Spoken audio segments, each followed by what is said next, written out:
Bonjour,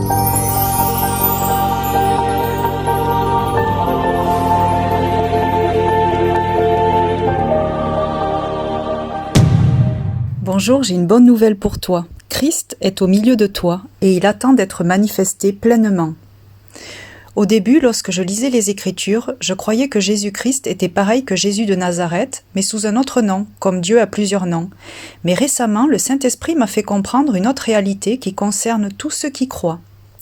Christ est le synonyme de Messie. Cela signifie celui qui a été oint et désigne celui sur qui repose l'onction de Dieu. Le mot Christ a été progressivement joint à celui de Jésus pour traduire sa nature de Messie et de Fils de Dieu. C'est un statut, un état, un caractère. Lorsque dans les Écritures il est juste mentionné le Christ, cela ne fait pas forcément référence à la personne de Jésus, l'être humain, mais à la nature du Christ, comme d'un vêtement de gloire. Christ est le ressuscité, c'est l'homme nouveau plein de gloire. Jésus fut le premier Christ ressuscité, pas le premier humain, car il eut des résurrections dans l'Ancien Testament, mais le premier en tant que Christ, c'est-à-dire choisi, où l'Esprit de Dieu repose au milieu de lui.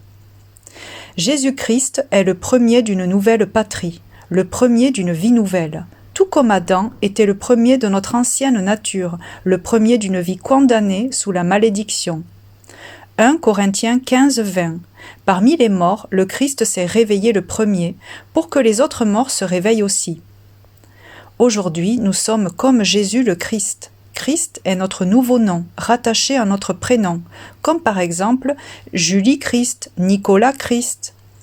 Depuis que le Consolateur a été envoyé, nous sommes habités par le Saint-Esprit, esprit de gloire et de puissance, le seul capable de ressusciter un mort.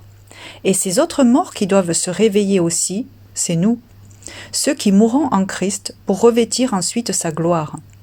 Romains 8, 10, 11.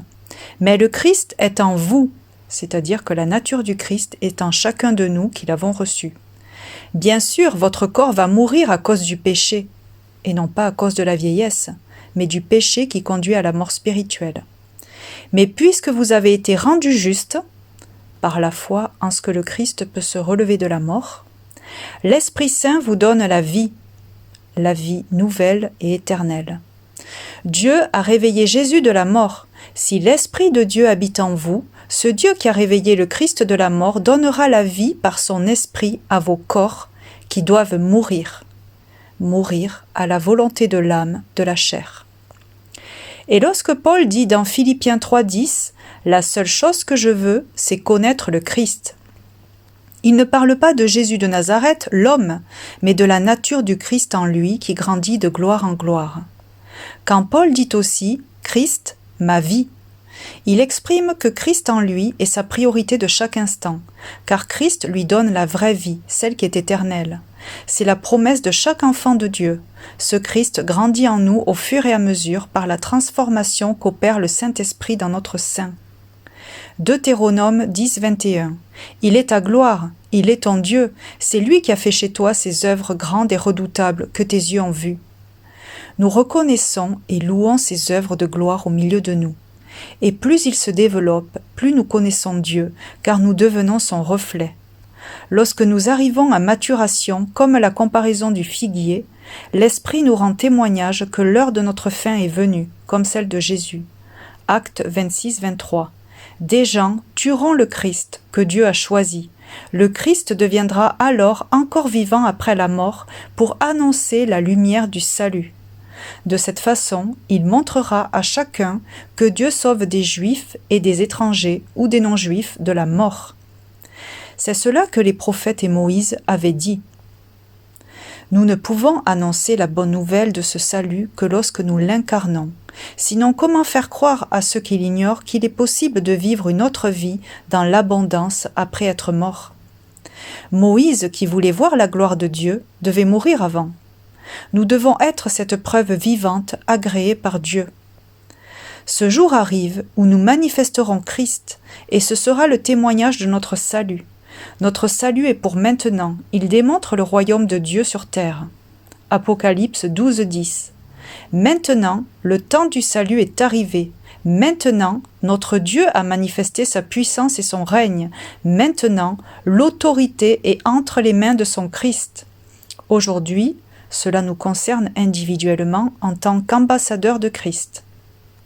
C'est pour cela que Jésus, connaissant son identité, disait dans Luc 10, 9 « Guérissez les malades qui s'y trouveront et dites-leur, le royaume de Dieu s'est approché de vous. » Parce que les disciples portaient ce royaume en eux.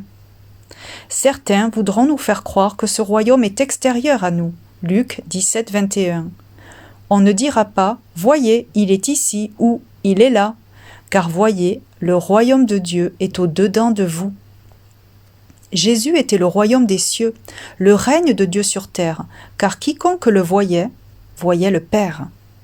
Ce royaume, ce Christ, n'est pas ailleurs et ne s'obtient pas par la force. Matthieu 24, 26. Quand on vous dira « Regardez, le Messie est dans le désert », n'y allez pas. Quand on vous dira « Regardez, il se cache ici », ne le croyez pas.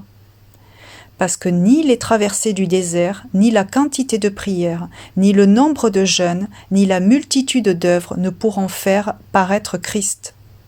Car le Christ est déjà au milieu de nous, comme une nouvelle semence incorruptible, qui germe uniquement dans la grâce et l'obéissance. Jésus en est l'exemple même, il a été choisi par la grâce, et a fait preuve d'obéissance jusqu'à sa mort. Paul était convaincu de cette bonne nouvelle et ne vivait que pour cette espérance, que lui diminue et que Christ grandisse. Philippiens 1, 20.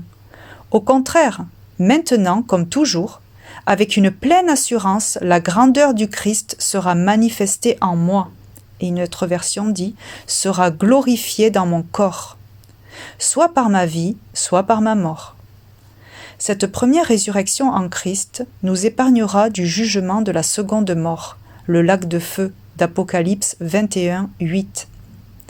Jean 5, 24. Oui, je vous le déclare, c'est la vérité. Quiconque écoute ma parole et croit en celui qui m'a envoyé possède la vie éternelle.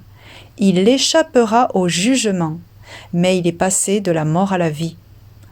En effet, tout comme le Père a la vie en lui-même, ainsi il a donné au Fils d'avoir la vie en lui-même.